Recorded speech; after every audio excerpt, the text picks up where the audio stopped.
Ele fala aqui, ó, o que eu me questiono é o seguinte, se Lúcifer caiu, será que os que ficaram não podem fazer a mesma coisa? Como Os assim? anjos. Ah, também se Que eles se revoltar. rebelar, né? É, então, né? Não aconteceu mais nada depois. Poderia acontecer. Só que pensa assim, antes que acontecesse, Ninguém sabia o resultado. ninguém sabia o resultado. É. E eles todos viram o resultado. Viram como ele foi despido da sua glória. Ele foi arrancado da sua posição. Então, eu acho que os anjos que permaneceram jamais farão. A Bíblia não dá nenhuma possibilidade de a gente interpretar que eles possam fazer isso. Mas não dá para você afirmar categoricamente que eles não podem fazer. Eles não farão, mas você não fazer não significa que você não possa. É. Entendeu? Ó, tem mais uma, pode fazer, não? Pode, eu vou ao banheiro Tá enquanto bom. você fala. Ó, o Renan Campos, ele falou o seguinte aqui, ó. Eu tive uma experiência mística no caminho de Santiago. Comente sobre os anjos da guarda. Bom, os anjos da guarda existem. A Bíblia diz: o anjo do Senhor acampa ao redor dos que o temem e os livra.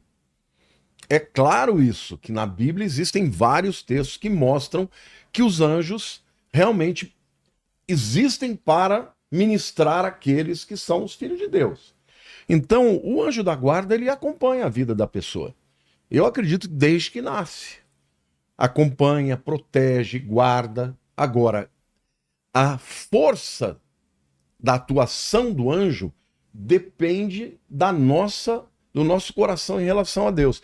Por quê? Porque se você é um indivíduo que o tempo inteiro está dando lugar para o diabo, o tempo inteiro está fazendo coisas erradas, vai chegar uma hora que o teu anjo não vai poder te proteger. Por quê? Porque você está dando brechas. A Bíblia diz: não deis lugar ao diabo. Nós, com as nossas atitudes, nós podemos dar lugar ao diabo. Com as nossas palavras, com as nossas atitudes, com as intenções.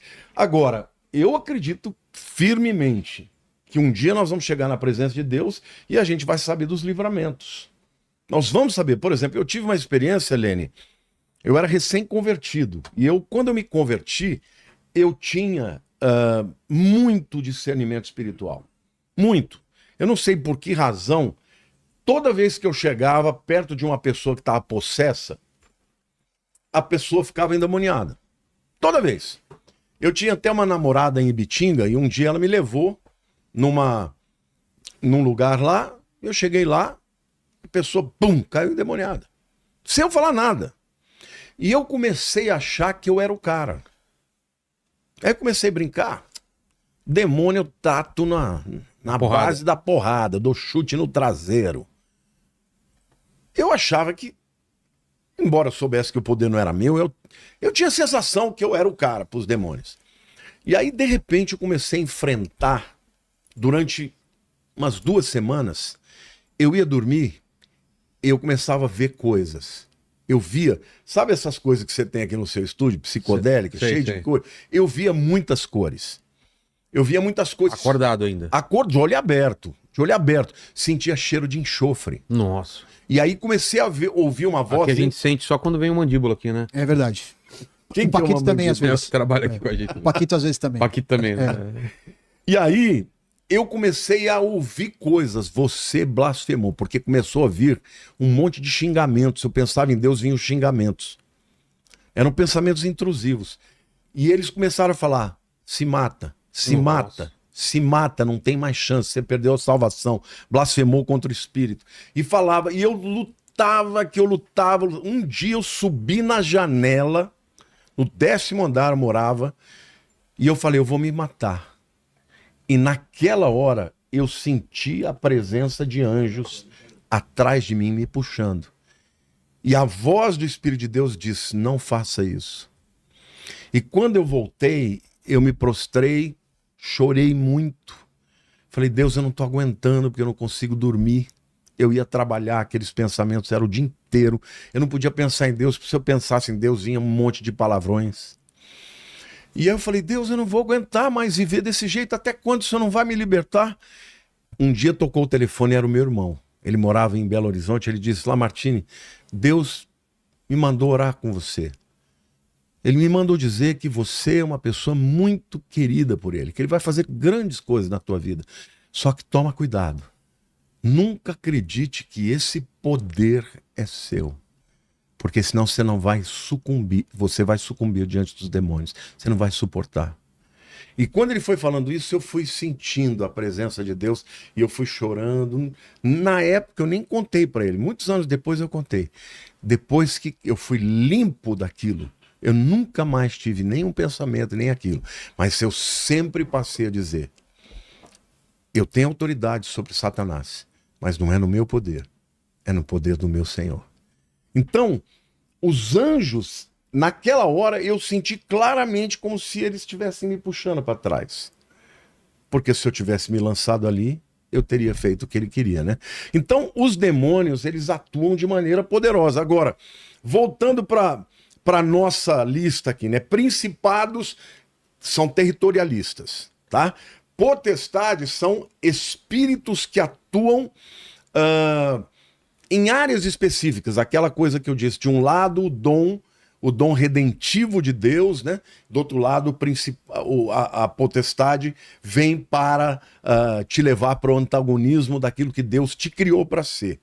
Os dominadores deste mundo tenebroso são o que naquela lista lá eram os domínios, ou as dominações.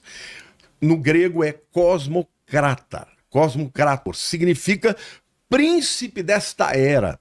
Aqui eu vejo como espíritos que atuam em eras diferentes. Por exemplo, você já ouviu falar do Zeitgeist? Claro. O espírito do tempo? Espírito do tempo. É o espírito que domina o tempo. Qual que é o espírito que domina esse tempo? Do engano, da mentira, Da vaidade. da vaidade, da ansiedade, da depressão. O que marca esse tempo é isso. É. As pessoas querendo, né, ser likes e tudo, essa vaidade enorme. Esse é o espírito desse tempo. Estes dominadores desse mundo tenebroso são esses espíritos que atuam na era. No próprio dicionário grego diz assim, Senhor do mundo, príncipe desta era. O diabo é o maior de todos, né, dos cosmocrator, mas ele usa outros seres para atuar. E por último, as forças espirituais do mal. No original é poneria, depravação, iniquidade, corrupção, malícia, desejos maus. Tudo isso tem a ver com as forças espirituais do mal. Na minha opinião, são forças que atuam nessa área chula mesmo, sabe? Da pornografia, dos pensamentos lascivos, de tudo aquilo que é contra a santidade de Deus. Bom, voltando agora para os seres celestiais.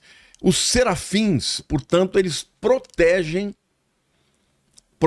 a santidade de Deus. Eles estão no trono. Serafim não entra nas coisas desse mundo. Alguns dizem que eles são os seres mais extraordinários, porque eles estão próximos da glória de Deus. Só eles suportam a glória de Deus, mas mesmo assim eles têm que cobrir os olhos, né?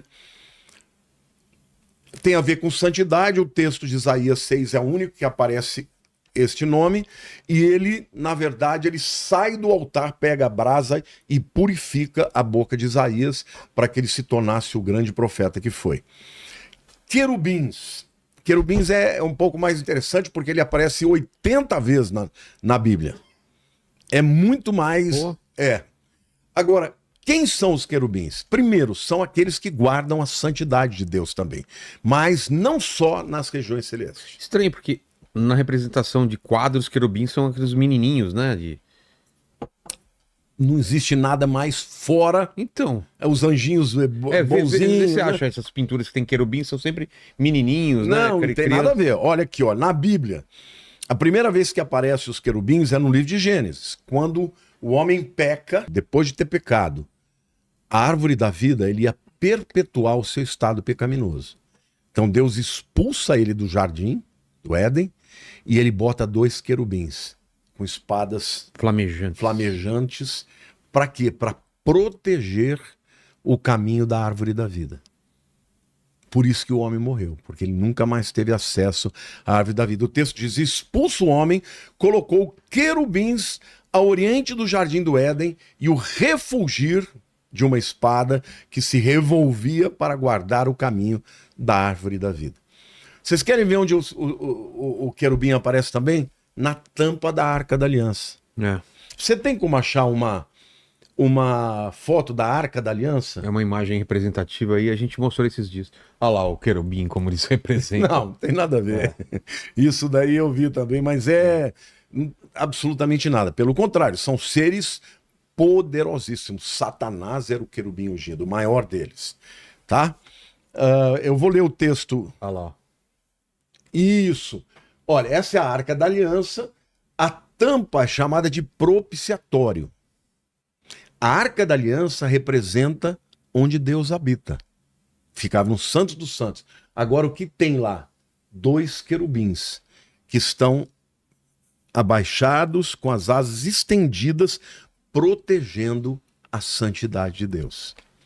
Então, o texto diz: farás também um propiciatório de ouro, que é a tampa, de 2 côvados e meio será o seu comprimento e a largura de 1 côvado e meio.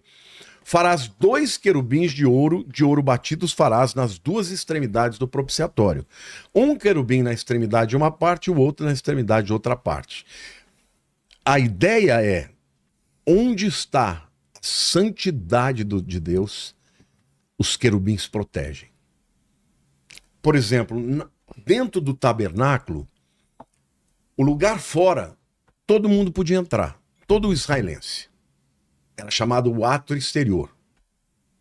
Aí, entrava pela porta do tabernáculo, havia um altar de sacrifício, onde a pessoa ia lá entregar um animal para o sacerdote, para perdoar o pecado dele, uma ofensa tal, ofensa Sim. tal. Em seguida tinha a pia lavatória, onde ele lavava as mãos, e aí havia um lugar santo.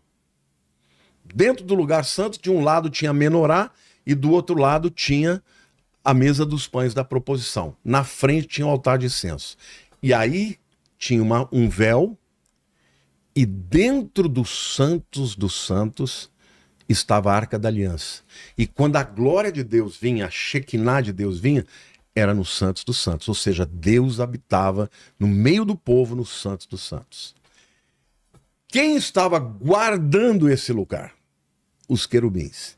Se um sumo sacerdote, porque só o sumo sacerdote podia entrar uma vez por ano no dia do Yom Kippur. Entrava com uma cordinha. Uma corda amarrada e um sino. Em sininhos, tudo nas vestes, na orla das vestes. Se ele fosse fulminado... Se ele fosse fulminado, ele parava de mexer. Aí o camarada Aí o pessoal puxava ele. Então veja, os querubins estão guardando a santidade de Deus, não lá no trono, mas aqui na terra. Tanto na porta do Éden, para que o homem não entrasse e tivesse caminho, acesso à árvore da vida, quanto no Santos dos Santos. Os querubins, portanto, são seres poderosíssimos, e Lúcifer é chamado de querubim ungido. Por quê? Porque ele também tinha esse papel de exaltar a Deus, de glorificar a Deus, de proteger a santidade de Deus. A ideia é de que pouquíssimos seres têm acesso ao trono de Deus. Somente os serafins e os querubins. Mais para frente, lá no livro de Apocalipse, você vê os seres viventes. Mas os seres viventes são os querubins. São chamados de seres viventes, mas você vê a descrição deles, são os querubins. Entendi. Então, Satanás, ele tinha todo esse poder, todo esse acesso, assim como os querubins, e eles então protegem a glória de Deus, e são seres poderosos, são seres que também podem entrar em guerra. No caso, por exemplo, de Satanás, ele entra em guerra espiritual sempre. Lá no livro de Apocalipse, capítulo 12, ele vai ser expulso do céu.